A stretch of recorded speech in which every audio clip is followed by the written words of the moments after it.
Well, it's a beautiful day finally, and a good day to start our outboard motor, which we just did in our last video. If you want to see our Yamaha P125A outboard starting up for the first time, watch my previous video. Now, when I got up this morning, I got a funny message on my text message on my phone from Amazon. I thought, my God, I don't use Amazon, I don't have anything to do with Amazon. What's Amazon sending me messages for? Anyway, it turns out there's a packet here. I ordered this on eBay, and there's a packet, and look, it's got the Amazon thing stuck over, but you can see the Amazon thing behind it. And I ordered this on eBay, and I made a mistake when I ordered it. And so, because I wanted a microphone for my camera, not for an iPhone that I don't have. This is only for a modern iPhone, okay. And so as soon as I ordered it, I realised I made a mistake, and I instantly, within seconds, cancelled the order, okay. But the order still went through, because it's Amazon, you see, it's bullshit. What's Amazon doing? And that's why I did it. I didn't want this thing.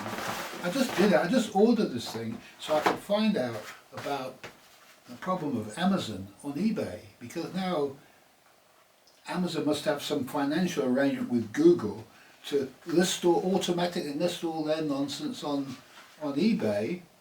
And now if you buy on eBay, you've got to somehow check you're shopping at Amazon.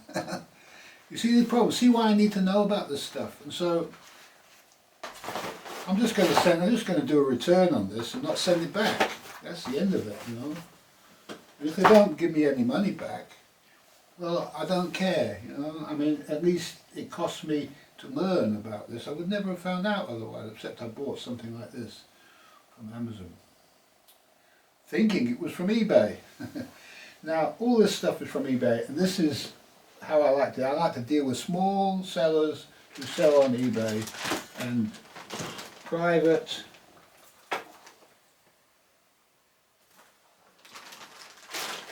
people.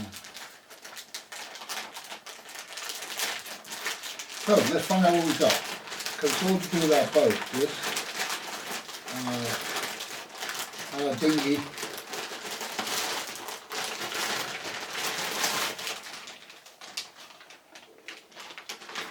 Okay, well, what we've got here is a siphon machine. Now, I was thinking about getting an electric one, but as with all things electric, they tend not to work that well, not to be so reliable. So what I did was I got a mechanical pump. It's just a force pump, and it can be used for oil, light oil, or it can be used for petrol and stuff like that. Now these pipes look a bit dodgy.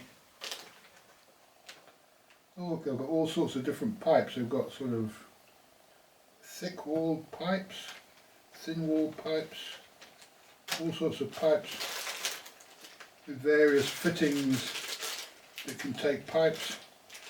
You know, this might be okay for all sorts of different things on a boat. Pumping out your oil out of your engine, stuff like that. We'll see. The idea is, once it gets going, it's siphoning, so I should be able to siphon what's in my my built-in fuel tank in my boat out into something else. So that's the idea of that. Hopefully it's good enough for the job. Now, what have we got in here? Let's have a look.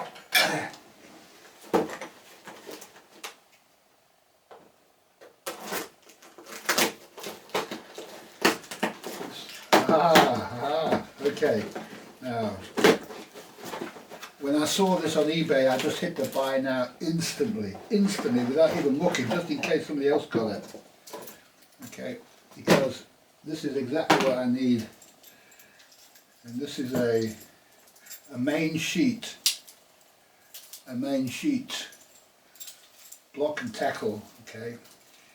And I think I paid it was £15. It's even got a clip here, quick release clip here, and so on.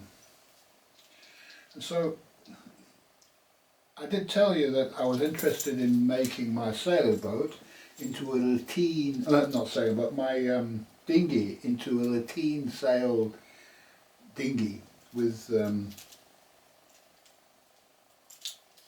the main sheet is required for that. Okay, so I thought, well, I get the main sheet for the dinghy, but also I can use it for my outboard motor, because I made a block and tackle for my outboard motor that takes thin gauge stuff, because I'm a cheapskate, you know.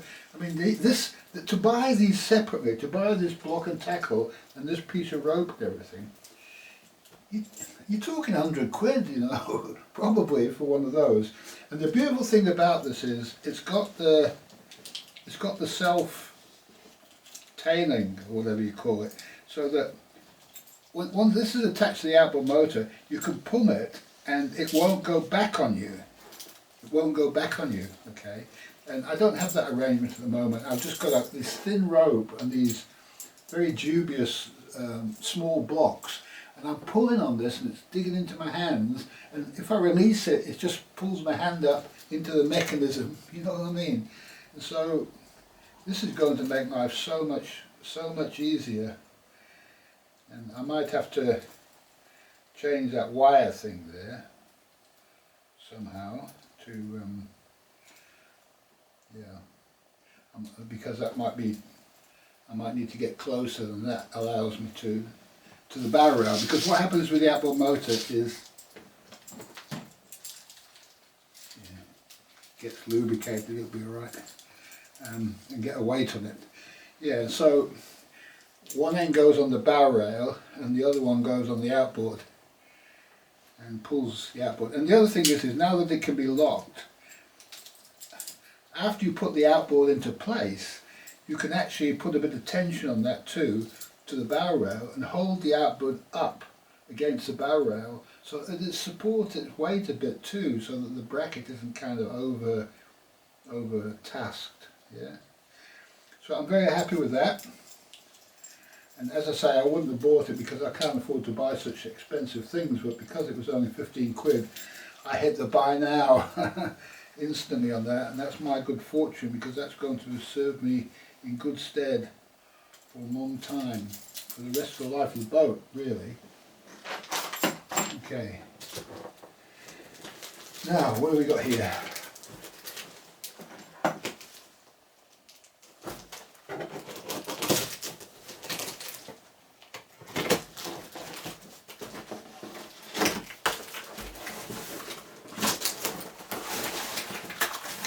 Let's see what this is. Alright. Ooh, that's pretty solid. Right. It's a tarpaulin, is what it is. It's a tarp. And it's a quechua tarp, which means it should be good quality for camping. You could even use it as a sail in an emergency situation. And it's got some poles in it. I won't pull it out, but there's a set of poles and quite a big tarp, and again it was only about £15, and to buy them new, they're quite dear.